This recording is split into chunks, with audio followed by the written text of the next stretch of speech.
Islam, karena disinilah hablum minallah dan hablum minannas akan berjalan. Di samping itu yang ditunggu oleh khususnya para pekerja, para buruh swasta itu adalah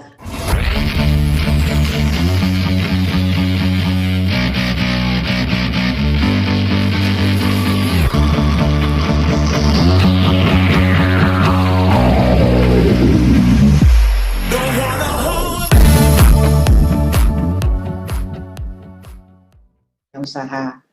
Dan saya mau sampaikan untuk yang kesekian kalinya bahwa sebelum saya mengeluarkan surat edaran ini, kami telah melakukan diskusi dengan stakeholder yang ada di LKS Tripartit maupun di Depenas. Harapannya sekali lagi, karena pemerintah sudah memberikan banyak insentif, harapannya adalah ada kepatuhan dari para pengusaha untuk membayar THR ini. Dengan pembayaran THR ini, pemerintah berharap sekali akan meningkatkan daya beli masyarakat, mendorong konsumsi masyarakat, yang pada akhirnya juga bisa mencapai target pertumbuhan ekonomi kita. Esensi dari surat edaran Menaker tersebut berisi tentang pelaksanaan pemberian THR keagamaan tahun 2001 bagi pekerja atau buruh. THR keagamaan adalah pendapatan non-upah yang wajib dibayarkan oleh pengusaha kepada pekerja atau buruh atau keluarganya paling lambat 7 hari sebelum Hari Raya Keagamaan. Diberikan kepada pekerja atau buruh yang telah mempunyai masa kerja 1 bulan secara terus-menerus atau lebih yang mempunyai hubungan kerja berdasarkan PKWT dan PKWT. Besarannya berapa? 1 bulan upah bagi pekerja atau buruh yang masa kerjanya 12 bulan secara terus-menerus. Kemudian ada proporsionalitas masa kerja 12 kali 1 bulan upah bagi pekerja atau buruh yang masa kerjanya 1 bulan secara terus-menerus tapi kurang dari 12 bulan. Nah, ini saya perlu sampaikan. Bagi perusahaan yang masih terdampak COVID-19 dan tidak mampu membayar THR seperti waktu yang ditentukan H-7, maka kami meminta untuk dilakukan dialog secara kekeluargaan dengan itikat baik dan membuat kesepakatan secara tertulis tentang batas waktu pembayaran THR tersebut, dan kami memberikan kelonggaran H-1. Sekali lagi, ini tidak menghilangkan kewajiban membayar THR sesuai dengan besaran yang ditentukan di peraturan perundang-undangan. Saya kira saya juga sampaikan di surat edaran tersebut, ketidakmampuan membayar THR tepat waktu dibuktikan dengan laporan keuangan internal perusahaan secara transparan dan dilaporkan kepada Disnaker setempat paling lambat 7 hari sebelum Hari Raya Keagamaan. Jadi kesepakatannya disampaikan H-7, dispensasinya, kelonggarannya sampai H-1. Dan ini saya sampaikan sekali lagi dalam rangka memberikan kepastian hukum dan juga mengatasi jika ada keluhan ya, kemudian konsultasi. Kami meminta kepada gubernur dan bupati wali kota untuk menegakkan hukum sesuai kewenangannya, memperhatikan rekomendasi hasil pemeriksaan pengawas, dan saya minta kepada para gubernur untuk membentuk posko THR dan melaporkan ke Kementerian Ketenagakerjaan. Alhamdulillah sampai hari ini 34 provinsi di Indonesia ini telah membentuk posko THR.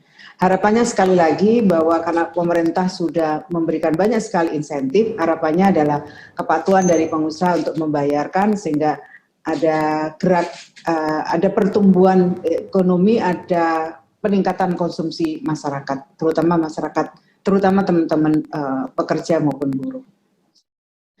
Dan kita mengatakan bahwa pada masa itu adalah darurat COVID-19. Sementara tahun ini masa kita melakukan pemulihan COVID-19 ini. Memang pada tahun yang lalu bagi perusahaan yang tidak mampu karena COVID dapat berdialog menyepakati waktu dan cara pembayaran. Dan itu pada waktu itu bertahap sampai dan pembayarannya bisa ditunda sampai akhir tahun 2020.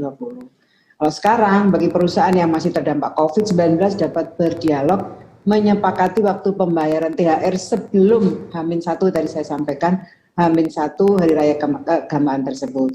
Kemudian kalau USA yang lalu itu dilakukan secara bipartit, kalau yang sekarang bipartit dilengkapi laporan keuangan. Kemudian mekanisme pembayaran bagi yang terdampak COVID-19 ditunda sesuai dengan tanggal yang disepakati, namun paling lama dibayar Desember 2020. Kalau ini H-1.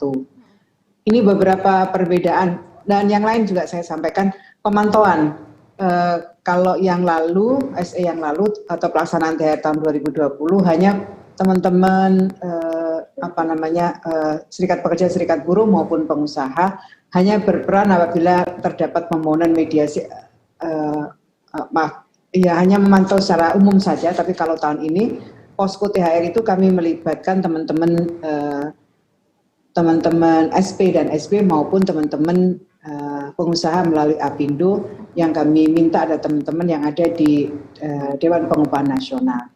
Kemudian tahun ini, kalau tahun ini kami membuka layanan itu online dan offline. Kalau tahun lalu karena memang kondisinya masih sangat tinggi, COVID-19 hanya dilakukan secara online. Sekarang kami ada 3 layanan dilakukan secara online, call center maupun datang langsung dengan mengikuti protokol kesehatan.